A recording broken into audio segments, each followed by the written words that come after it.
10th இயல் 9 ஜெயகாந்தன் பற்றி பார்க்கலாம். ஜெயகாந்த், விஜயகாந்த் 2 ரைமிங்காக இருக்கிறதால நான் ஷார்ட்கட்டுக்காக விஜயகாந்த் எடுத்திருக்கேன்.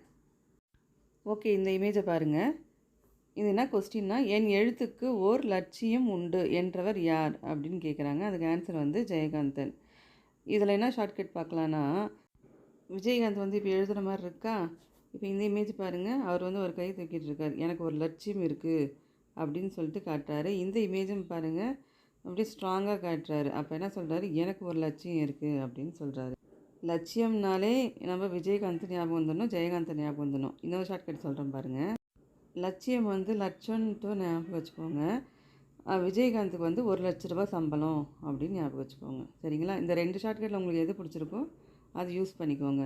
நம்மளுக்கு தேவை ஆன்சர், அவ்வளோதான். ஓகேங்களா? ஓகே. என் எழுத்துக்கு ஓர் லட்சியம் உண்டு என்றவர் யாருன்னா ஜெயகாந்தன்.